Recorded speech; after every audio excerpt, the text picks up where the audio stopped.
बीडच्या अंबाजोगाई तालुक्यातील घाटनांदूर शिवारात अति पावसामुळे शेतकऱ्यांच्या मूग पिकाचे अतोनात नुकसान झालं असून पावसामुळे मुगाचे पीक अक्षरशः कोलमडून पडल्याची स्थिती आहे।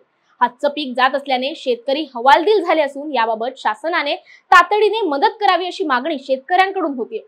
या परिसरात वारा आणि पावसामुळे मूग तसेच गवारीचे मोठे नुकसान झाले असून जिथे दरवर्षी अर्धा एकर मुगाचा 7 ते 8 कट्ट्यांचा उतारा येत होता तिथे आज 2 कट्टे मूग होणं देखील अवघड असल्याची व्यथा शेतकऱ्याने न्यूज अनकटशी बोलताना मांडली आहे। शेतकरी बालाजी मोतीराम घुले।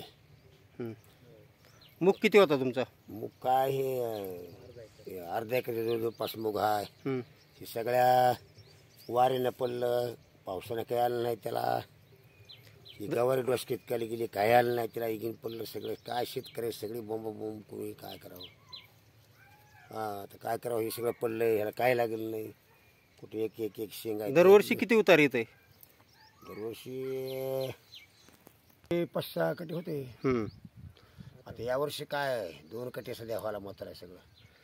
काय मागणी आहे सरकारकडे? आता काय सरकार देते आपल्या गरीबाला, शेतकऱ्याला काय सरकार द्यायला? कर्जमाफी केव्हा होती म्हणजे होणार नाही। काय कर्जमाफी करतो म्हणते ही सरकार, आता केव्हा येते काय खबर? आता काय हिशोबच नाही सरकारचं भेट का?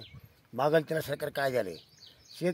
सरकार म्हणजे व्यापारीच आहे, व्यापारी देऊ शकतो शेतकरी। शेतकऱ्याला कोण द्यायला सरकार? देऊ शकत नाही सरकार। आता माझ्याकडे काही वरी ह्या दावा आहे की मोबाईल नाही, काही वरी काही हे करायला आपलं कळत बी नाही आम्हाला शेतकऱ्याला काय करावं ते। मग ते तर म्हणतात मोबाईलवर हे करा ते करा ते करा। काय करा शेतकऱ्याने मोबाईलवर?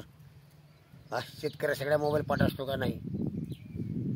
काय हे असले घोळ चालला आहे कुठं? काय शियाला का मोबाईलवर हे करा, मोबाईलवर ते करा।